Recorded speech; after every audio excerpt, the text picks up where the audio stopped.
25 नवंबर 1947 को आजाद भारत का सबसे बड़ा नरसंहार होता है। एक ही दिन के अंदर 20,000 से ज्यादा हिंदू और सिखों को मार दिया जाता है।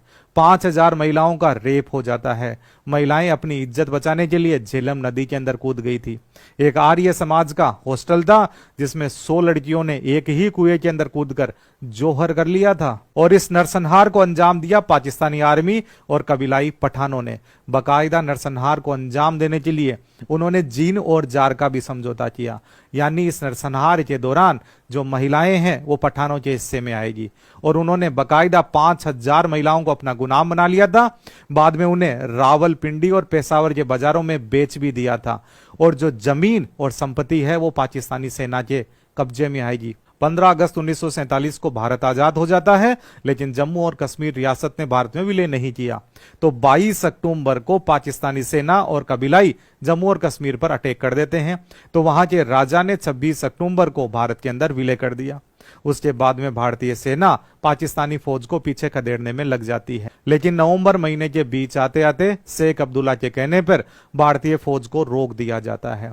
जहां पे फौज रुकी थी उससे 15 किलोमीटर की दूरी पे था मीरपुर।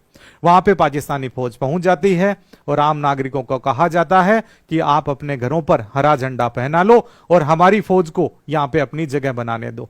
लेकिन वहां के निवासियों ने मना कर दिया और अगले दिन केसरिया झंडा पहनाया और कहा कि हम आपका मुकाबला करेंगे। पाकिस्तानी फौज और कबीलाई पठान उन पे अटैक कर देते हैं। लोगों के गर्दनें काट दी जाती है, महिलाओं का बलात्कार किया जाता है, बच्चियों को रौंदा जाता है, बच्चों को मार दिया जाता है। और वहां पर 20,000 से ज्यादा लोगों को एक ही दिन के अंदर मार दिया जाता है। उनका गुनाह केवल एक था कि उनका धर्म इस बंटवारे के दौरान अलग था और उनको भारत ने भी स्वीकार नहीं किया था।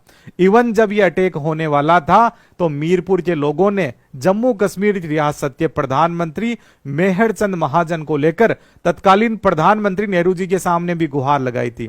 उस समय वो शेख अब्दुल्ला के पास में भी पहुंचे थे, लेकिन कहीं पर भी उनकी कोई सुनाई नहीं हुई। फौज को जब कहा गया तो फौज ने कहा कि जब शेख अब्दुल्ला कहेंगे उनके कहने पर ही हम आगे बढ़ सकते हैं।